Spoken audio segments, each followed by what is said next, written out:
àṣírí ẹ̀ṣẹ̀ tí gómìnà Sim Fubara ti ìpínlẹ̀ Rivers tí ó ṣẹ̀ mínísítà ọ̀rọ̀ ìlú Àbújá lásìkò yìí tó tún jẹ́ gómìnà àná ní ìpínlẹ̀ Rivers tó sì tún jẹ́ bàbá ìsàlẹ̀ òṣèlú ní ìpínlẹ̀ Rivers ìyún Nyesom Ezenwo Wike. Àṣírí ẹ̀ṣẹ̀ tí ó tún ṣẹ̀ Wike àti nǹkan tí ó ń bí nínú gidigidi lásìkò yìí sí Fubara. Àṣírí náà ó mà sì tú sí tẹlifíṣàn Yorùbá Tòótọ́ lọ́wọ́ tó sì jẹ́ pé ó ṣeé ṣe kí àwọn èèyàn kan ríran òṣèlú wò ní ìpínlẹ̀ Rivers lẹ́nu ọjọ́ mẹ́ta yìí láàrin Nyesom Ezenwo Wike àti Sim Fubara tó jẹ́ ọmọ ẹ̀ nínú òṣèlú láyé ìgbà kan. Kì í ṣe ìròyìn mọ́ pé lásìkò ètò ìdìbò gómìnà ìpínlẹ̀ Rivers ọdún 2023 yàtọ̀ sí pé Wike ló fa Fubara tó jẹ́ àkáńtáǹtì àgbà nínú ìjọba ẹ̀ sílẹ̀ fún ipò gómìnà. Òun ló tún ṣiṣẹ́ takuntakun láti jẹ́ kí Fubara kó di gómìnà ìpínlẹ̀ náà, ṣùgbọ́n kò ju bí oṣù méjì mẹ́ta tí Fubara lò nípò tí ìjà fi bẹ̀rẹ̀ láàrin wọn àti Wike bàbá ìsàlẹ̀ tó jẹ́ pé ìjà ọ̀hún lé débi pé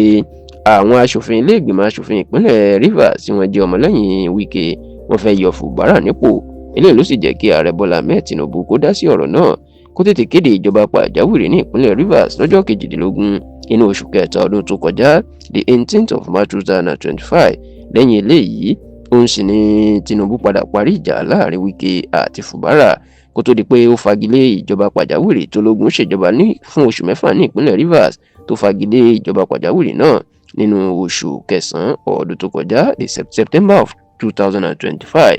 ṣá o lẹ́yìn tí ọ̀pọ̀ èèyàn tó ti ń dunnú pé ìjà Wike àti Fubara parí lọ́dún tó kọjá tí Tinubu bá wọn dá sí ọ̀rọ̀ náà, níṣẹ́ làwọn méjèèjì náà mà tó ti bẹ̀rẹ̀ ìjà padà báyìí tí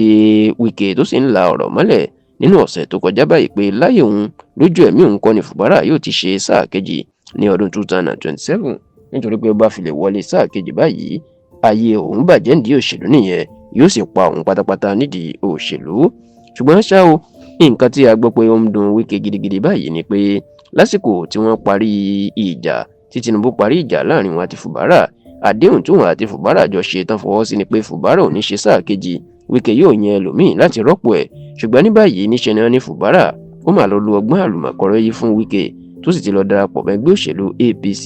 níbi tí ó ti lọ wá àtìlẹ́yìn àwọn gómìnà APC láti jẹ́ kó rí tíkẹ́ẹ̀tì ẹgbẹ́ wọn gbà. ṣé tẹ́lẹ̀ inú ẹgbẹ́ òṣèlú PDP lòun àti Wike jọ wà, ṣùgbọ́n tí wọ́n ní Fubara lọ́gbọ́n òṣèlú pé bóun ṣe lọ sínú ẹgbẹ́ òṣèlú APC òun ti fi ẹgbẹ́ òṣèlú Wike lẹ̀. ọ̀rọ̀ ẹni tí ó sì gba tíkẹ́ẹ̀tì ẹgbẹ́ òṣèlú APC kò sí lọ́wọ́ Wike mọ́. eléyìí gan la gbọ́ pé